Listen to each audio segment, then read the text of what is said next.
चाहता है तो उसको कैसा बनना होगा? निर्मल मन का बनना होगा। अब मन अगर निर्मल है तो सच में भगवान आपके हैं और आप भगवान के हैं।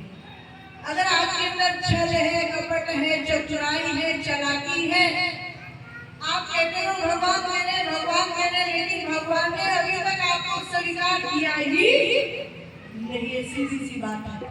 और जिस दिन भगवान आपको स्वीकार कर लेंगे तो आपका जीवन वैसे ही होगा जैसे पारस पत्थर अगर लोहे से छू जाता है तो लोहा तुरंत सोना बन जाता है, लोहा सोना बन जाता है, लोहा लोहा नहीं रहता है।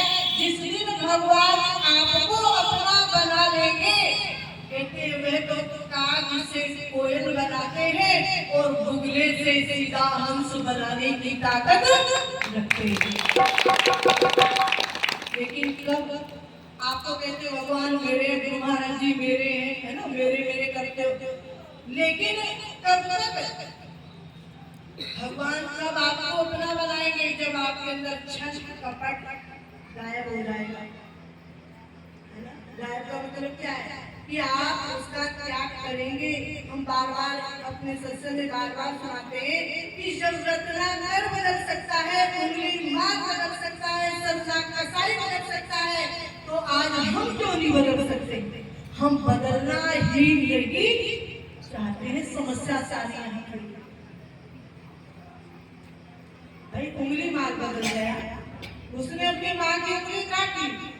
जब कहते भगवान बुद्ध मिले तो उन्होंने कहा कि भाई आज तक तुमने जो किया सो किया, लेकिन मैं आपसे पूछता हूँ कि उसने कहा पूछना कुछ नहीं है, जितना माल है सब निकालो, और माल को निकालोगे चाहे राजी से, अगर उंगली कटवाते हो तो ठीक है, नहीं गए राजी से उंगली आपकी भी काटे। भगवान बुद्ध ने कहा तुम तो एक उंगली की बात करते हो, हम 10 उंगली आपके आगे कर देते, काट लेना बेटा जितनी चाहिए।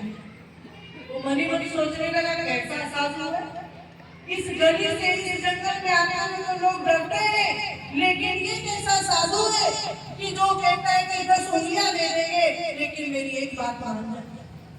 कहने लगी क्या? कहते मुझे ये जो सामने एक पेड़ खड़ा है ना, इसका एक पत्ता दे दे। तो उंगली वाला हंसकर कहने लगा साधु तो बन गया, लेकिन अकल नाम की चीज नहीं है इसके अंदर। अरे मांगता तो कुछ और मांगता, एक लट्टा मांगने का मतलब क्या?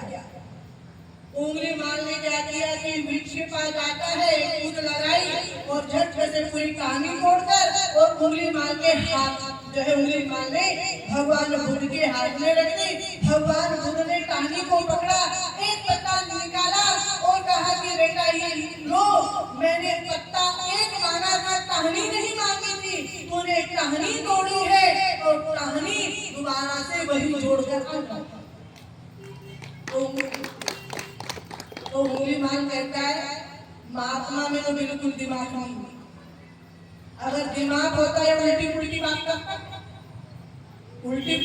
करता, तो भगवान बोलने का मैंने एक पत्ता मांगा, 100 मैंने ले लिया, मैंने टांगी नहीं मांगी। और जब टांगी नहीं मांगी तो तुझे टांगी तोड़नी भी नहीं चाहिए। तो मुसलमान कहता है कि टांगी तोड़ना आता है लेकिन जोड़ना नहीं आता है। भगवान बुद्ध कहते हैं कि अगर तोड़ना आता है जोड़ना नहीं आता है तो तुमको हर किसने दिया कहानी तोड़ने का? मैंने तो एक पत्ते का सिर्फ आदेश दिया और आगे लाओ या कहानी लाओ, इस पत्ते को मैं अभी जोड़ देता हूँ।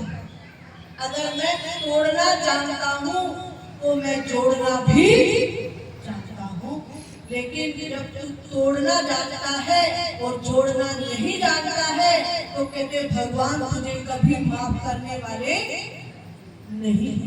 तो सच में ही जब कोई पिछले जन्म का कोई पुण्य जाता है तो साधु के 2 शब्द ही हृदय में लग जाते हैं, और जब किसी का पाप जाता है तो 2 शब्द ही उसको नरक तक भी पहुंचा देने का काम करते हैं। तो वही भूली माँ इतनी सी बात को लेकर कि जब उन्होंने देखा कि पत्ता टहनी से जुड़ गया और सच में उनके चेहरे को जैसे ही देखने लगे तो भगवान बुद्ध का चेहरा जो है वो मुस्कुरा रहे थे और जैसे ही वो और ध्यान से देखने लगे तो उनके मुखमंडल से तेज ही तेज और प्रकाश ही प्रकाश निकलने लगा। और जब प्रकाश और तेज निकला तो कहते हैं ना कि अगर कितनी ठंडी हो कितनी ठंडी और सूरज भगवान निकल जाए तो धीरे धीरे सारी ठंडी क्या हो जाती है, आती है कि भाग जाती है, भाग जाती है। तो ऐसे ही जब भगवान बुद्ध ने अपनी कृपा उंगली मान पर की तो धीरे धीरे क्या हुआ कि उसके विचार बदले। और जब विचार बदले तो विचारों का ही सारा खेल है। किसका खेल है? सब विचारों का ही खेल है। और विचार गुरु महाराज जी बार बार क्या सुनाते हैं अपने सत्संग में, हमें आसमान को नहीं बदलना है, धरती को नहीं बदलना है, नदी नालों को नहीं बदलना है, पेड़ों को नहीं बदलना है। बदलना है तो केवल लोगों के अपने मन के विचारों को ही बदलना है। अगर सच में हम अपने पूरे विचारों को छोड़कर अच्छे विचार ले आए तो सच में हम ही सच्चे भक्त बन जाएंगे, हम ही भक्त बन जाएंगे।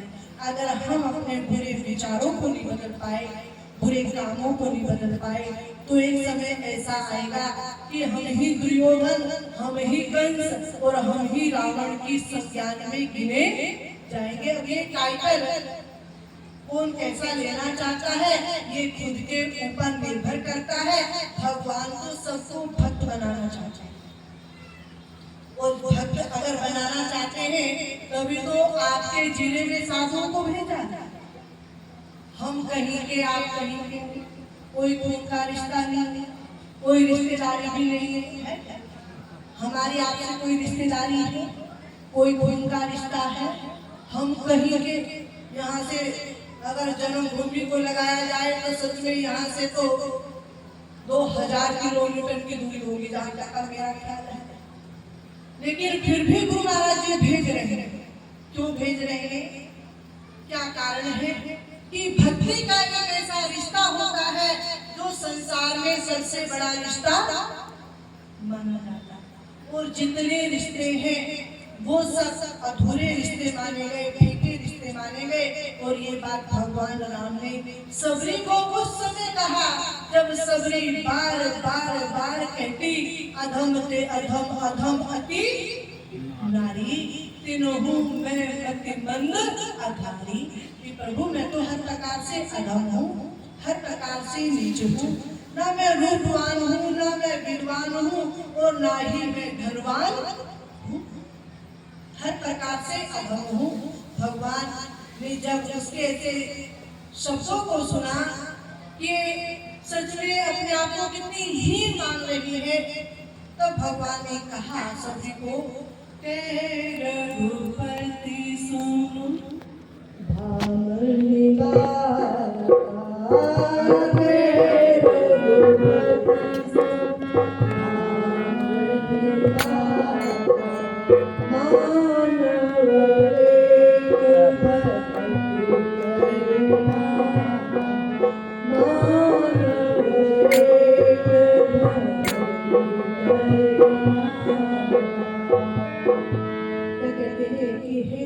प्रभु राम सभी को कह रहे हैं कह रघुपति सुनो भामनी।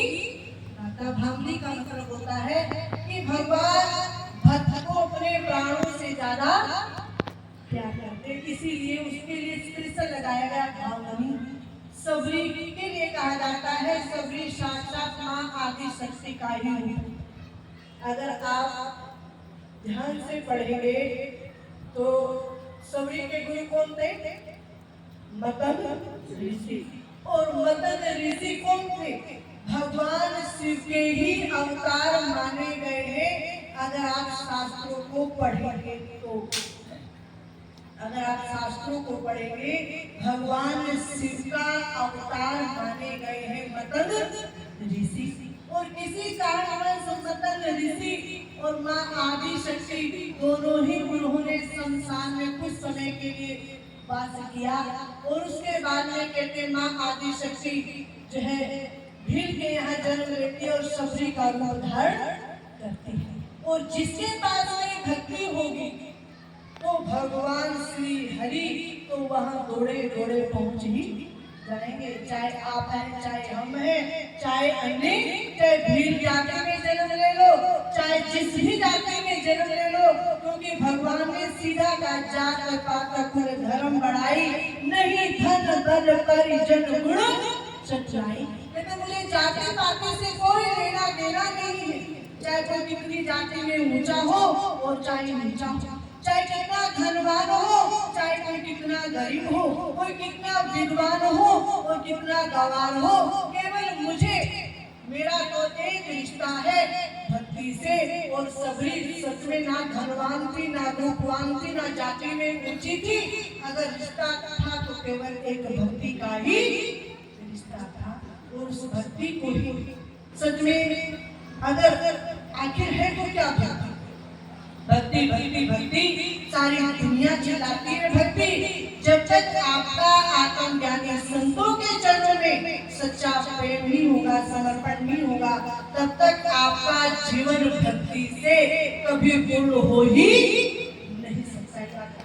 चाहे आप कितने बड़े विद्वान बन जाओ, चाहे आप दुनिया के शहंशाह बन जाओ, आप भक्ति को कभी अपने जीवन में धारण नहीं कर सकते, क्योंकि भक्ति की स्टार्टिंग ही कहाँ से? संतों से।